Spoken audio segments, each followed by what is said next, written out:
Hadisu saminu wa salasun utawi iki iku hadis kang kaping 8 wa salasun lan 30. Hadis yang ke-38. Bismillahirrahmanirrahim. An Abi Hurairah saking Abu Hurairah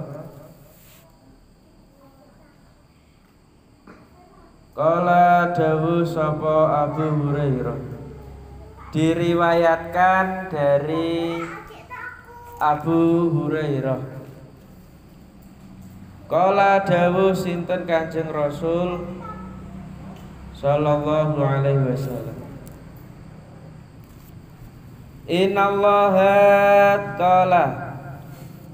Innallaha sa'tamane Allah, sesungguhnya Allah iku kala dawuh sinten Allah,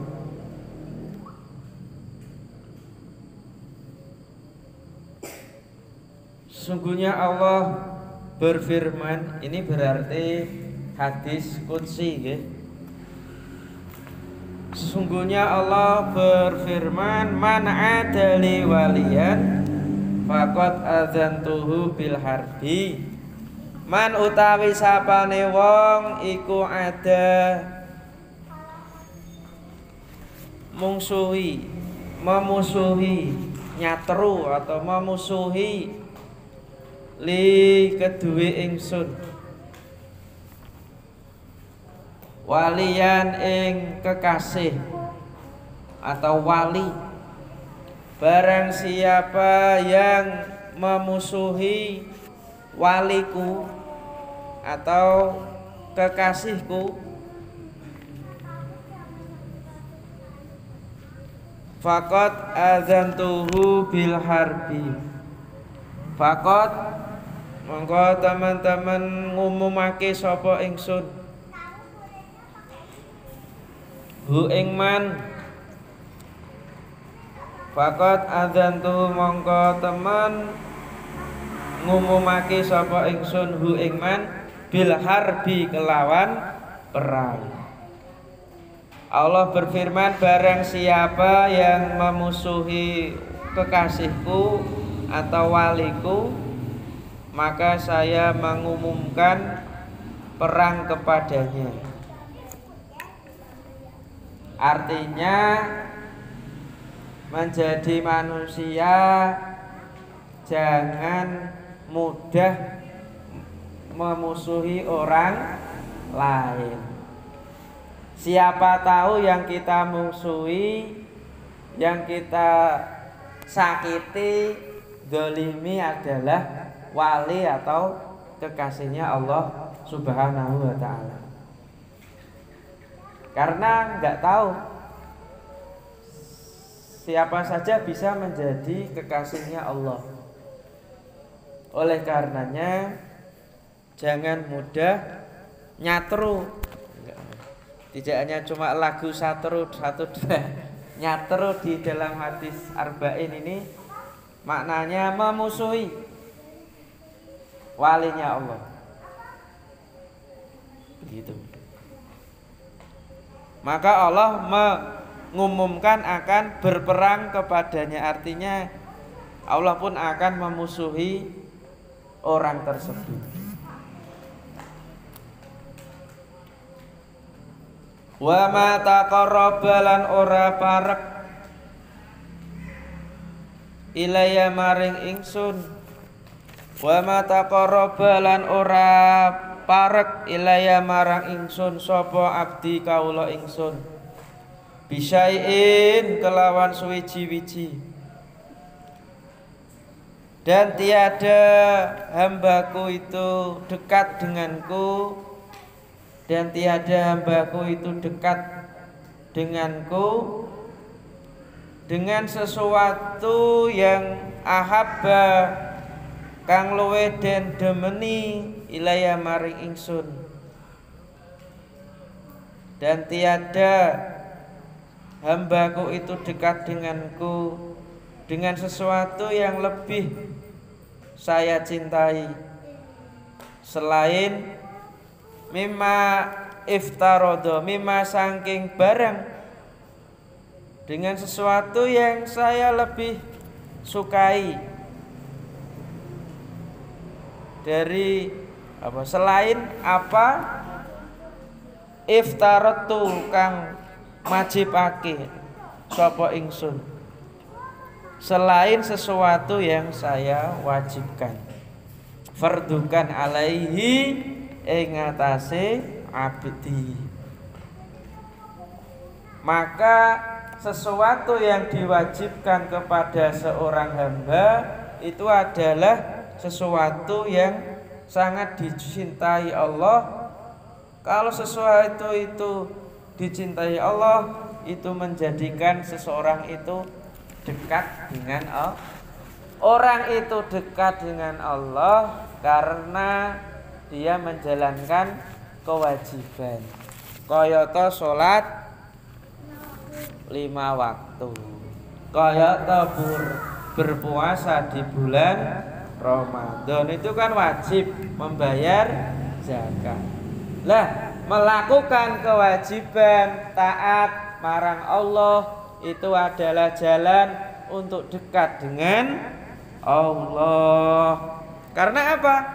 Sesuatu tidak dicintai Allah melainkan sesuatu yang diwajibkan Allah pada hambanya. Nek awake dhewe nglakoni kewajiban, otomatis awake dhewe dicintai Allah Subhanahu wa taala. Karena apa? Karena awake dhewe cinta pada Allah. Buktinya apa? Menjalankan salat. Salat itu bukti awake dhewe cinta pada Allah. Maka salat ampun ditinggal. Ngaten nggih, ya Mas Zedan. Sholat tidak boleh ditinggalkan. Wa ma yazalulan ora gingsir sapa abdi kawula ingsun iku yataqarrabu deket parek sapa abdi ilayya marang ingsun, dan hambaku itu senantiasa dekat denganku dengan menjalankan binawafili kelawan piro-piro kesunahan. Seorang hamba Allah juga senantiasa dekat dengan Allah dengan apa? Menjalankan kesunahan. Jadi jalan untuk dekat dengan Allah, satu apa tadi? Menjalankan kewajiban. 2, dekat dengan Allah menjalankan kesunahan. Kayak sholat poso dan yang lainnya. Hatta uhibbahu hingga demen sapa ingsun hu ing abdi, sehingga saya mencintainya. Fa idza ahbabtuhu, nek wis dicintai Allah, fa idza ahbabtuhu, mongko tatkalane demen sapa ingsun hu ing kawula ingsun. Fa idza ahbabtu, mongko tatkalane seneng atau demen sapa ingsun hu ing abdi kawula ingsun. Ketika saya sudah mencintai hambaku, kata Allah, kuntu sam'ahu, kuntu ana sapa ingsun iku sam'ahu, dadi pengrungune kawula ingsun, alladzi yasma'u kang krungu sapa kawula bihi kelawan alladzi kang yasma'u krungu sapa abdi sapa kawula bihi kelawan alladzi. Jika kata Allah saya mencintai seorang hamba, halo, nek kawula manusia itu sudah dicintai Allah, maka Allah akan menjadi pendengaran yang digunakan oleh hamba mendengar. Jadi nek seorang hamba ya, manusia itu sudah dicintai Allah, pendengarannya itu beda dengan manusia umumnya. Maka walinya Allah itu kadang mendengar dari kejauhan 1 kilo 2 kilo itu sudah terdengar. Beda awake dhewe terbatas. Ya, terbatas. Jadi walinya Allah atau manusia yang dicintai Allah itu pendengarannya itu beda dengan manusia biasa. Maka hati. Wa basarahu lan paningaling abdi alladzi yubsiru kang, dan Allah menjadi penglihatan atau penglihatannya seorang hamba yang ia gunakan untuk melihat. Alladzi yubsiru kang ningali sapa abdi bi kelawan alladzi, bihi kelawan alladzi.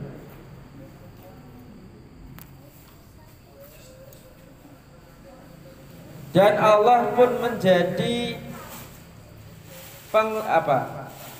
matanya ya, penglihatannya yang mana ia gunakan untuk melihat. Maka penglihatan mata walinya Allah, kekasih Allah itu beda dengan mata kita. Contohnya Mbah Mangli gitu. Kalau ada orang datang ke rumahnya itu tahu ada yang bawa gula, ada yang bawa makanan, ternyata makanannya itu dari hal yang haram. Padahal Mbah Mangli itu kan mungkin sebenarnya tidak tahu kan, tetapi penglihatannya beda dengan penglihatannya manusia biasa. Dia bisa melihat, oh gula ini haram, maka dikembalikan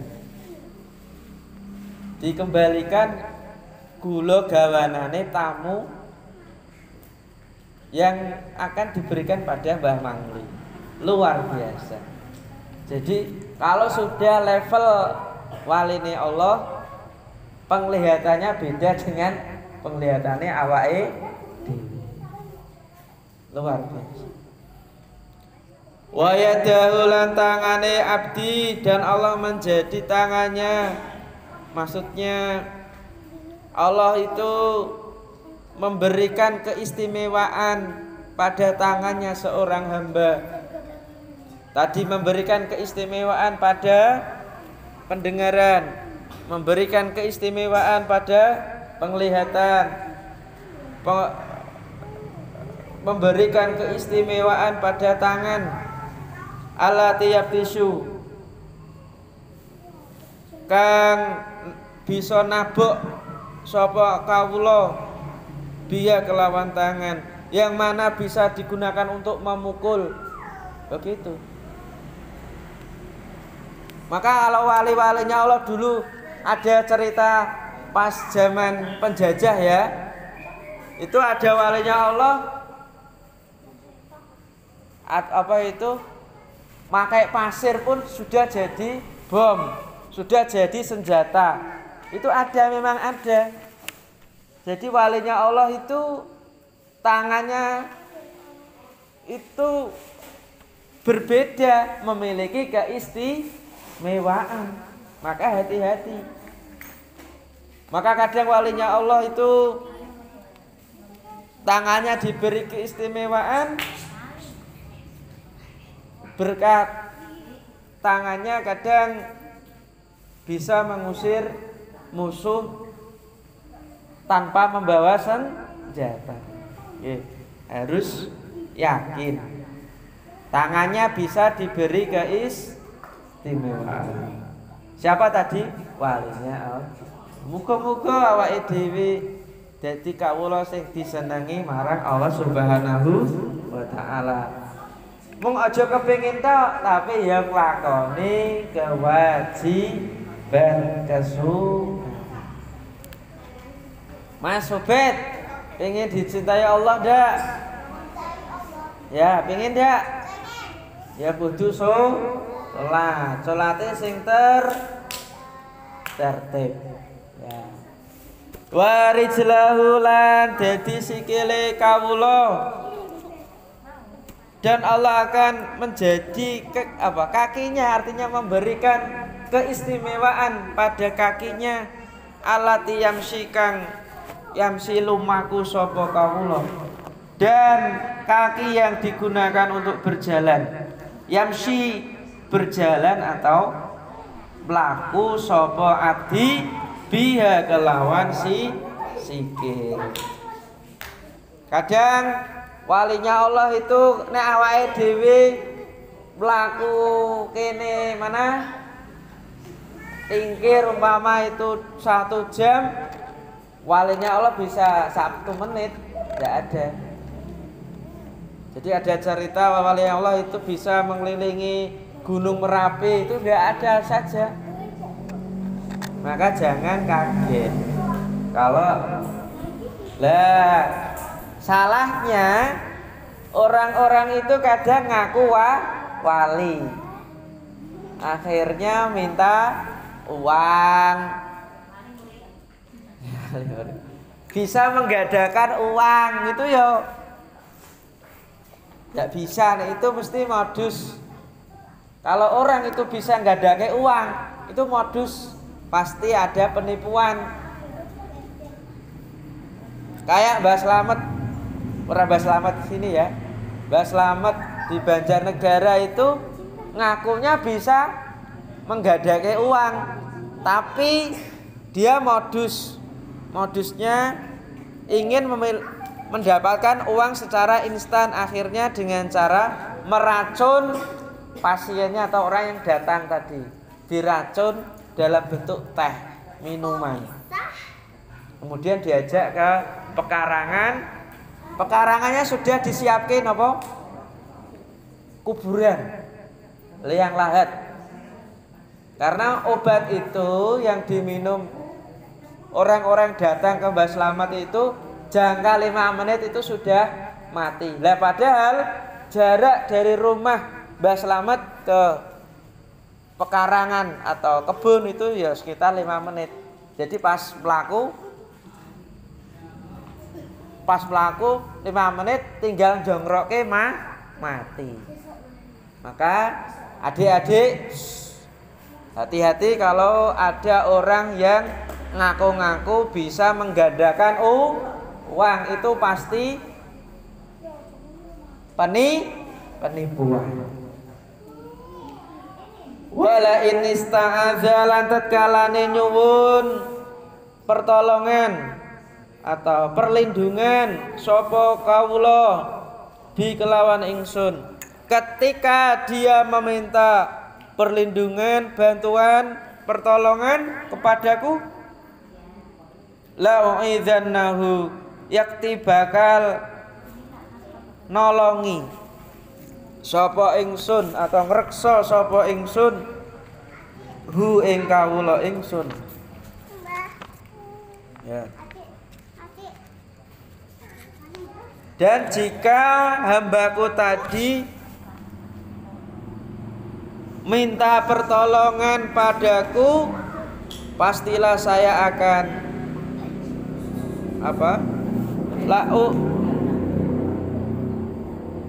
atau itu ya balik tadi, balik. Insya alani, lamun minta tolong sapa kawula ni ing ingsun, dan jika hambaku minta tolong, la'u tiyannahu, yakti menehi sapa ingsun, yakti maringi sapa ingsun hu ing kawula. Jadi kalau hamba itu sudah dicintai Allah, minta apapun dikasih. Nek awake dhewe njaluk apa-apa kok durung dikasih sama Allah, awake dhewe kudu introspeksi, evaluasi. Ya Mas Rafa, yo. Namanya nanti.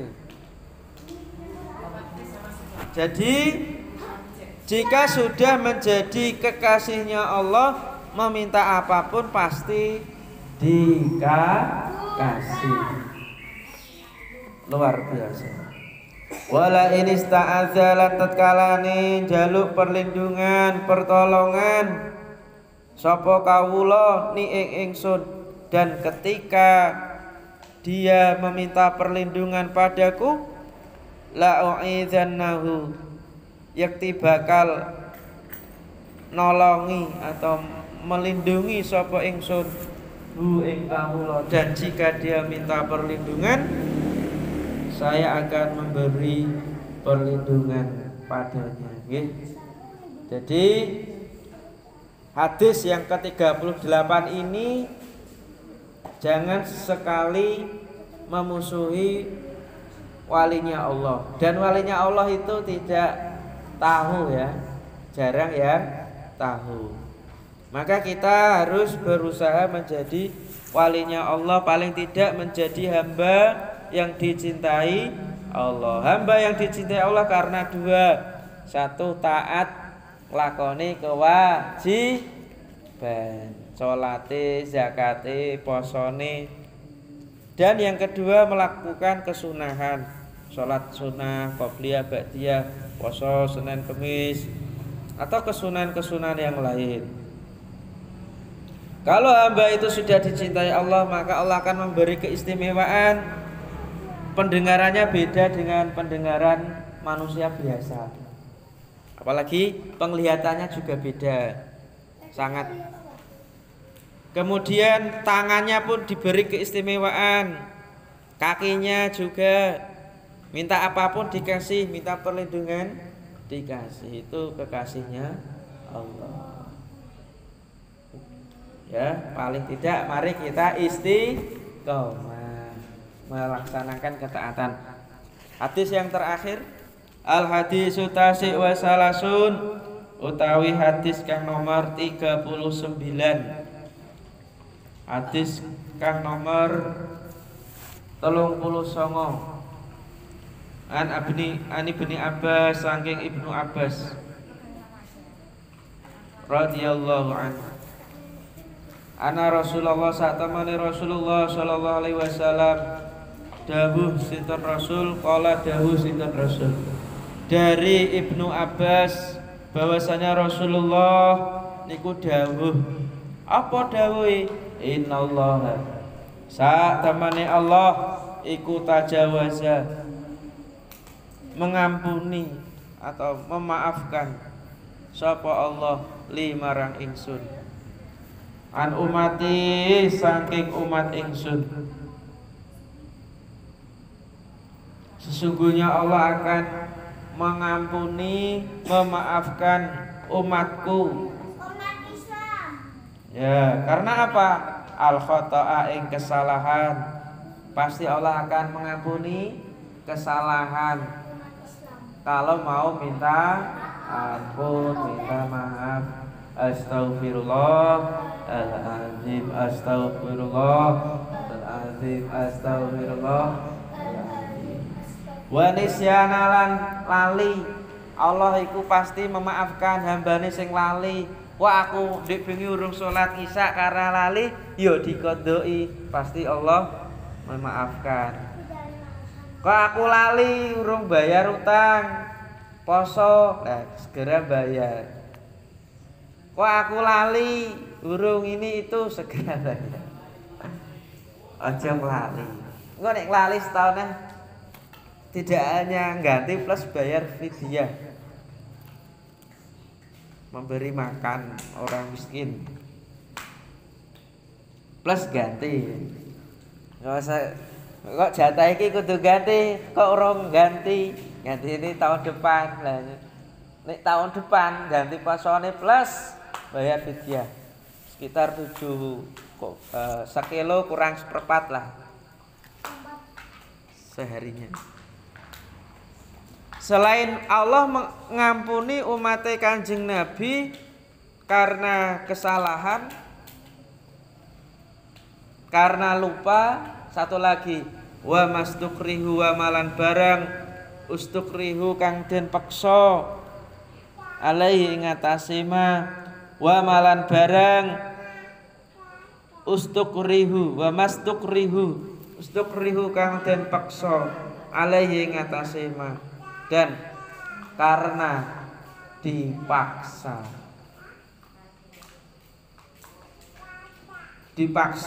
suruh maksiat, kalau enggak akan dibunuh. Lah, ketika dia melakukan maksiat karena terpaksa atau karena dipaksa, maka orang tersebut kalau mau tobat pun akan diampuni oleh Allah Subhanahu wa taala. Oleh karenanya penting bagi kita bahwasanya manusia itu pasti mahalul khata' wan nisyan, tempatnya salah dan lupa. Ketika kita merasa manusia melakukan kesalahan, ayo segera taubat, lupa segera mengganti. Kalau dipaksa, diancam dibunuh, ya segera minta taubat kalau melakukan kesalahan.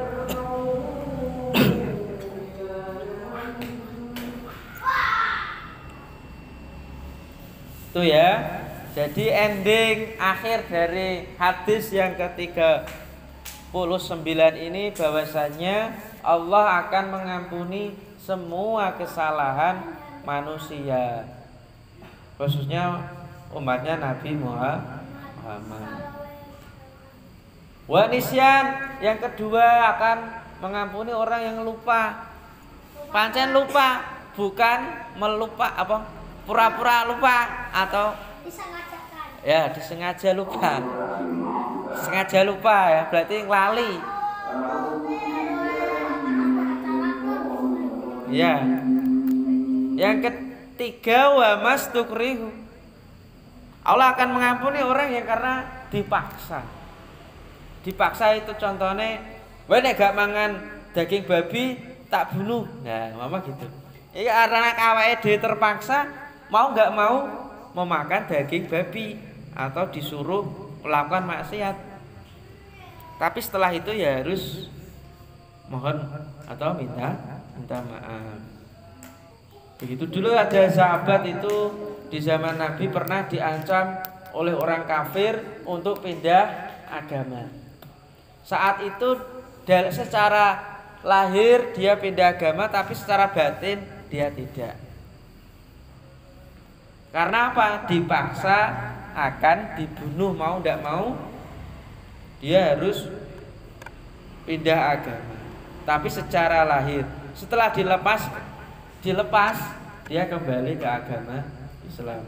Ya, ada yang dia tetap beragama Islam, nggak apa-apa dibunuh, akhirnya memang dibunuh beneran. Tapi yang tadi yang pertama dipaksa, setelah dibebaskan kembali ke agama Islam. Yaitu karena dipaksa. Kalau dipaksa pun tidak apa-apa kalau terancam nyawanya. Tunggu, mudah-mudahan bermanfaat dan barokah apa yang kita pelajari. Insyaallah kurang 2 kali pertemuan ya minggu depan, dan penutupnya mungkin tanggal 23 kayaknya. 23 Desember itu khataman. Jadi minggu depan 2 hadis, satu lagi sebagai khatamannya 1 hadis. Kita akhiri dengan bacaan hamdalah dan doa kafaratul majlis. Alhamdulillahirabbil alamin. Subhanakallahumma wa bihamdika asyhadu an la ilaha illa anta astaghfiruka wa atubu ilaik. Wassalamualaikum warahmatullahi wabarakatuh. Sallallahu Nabi Muhammad.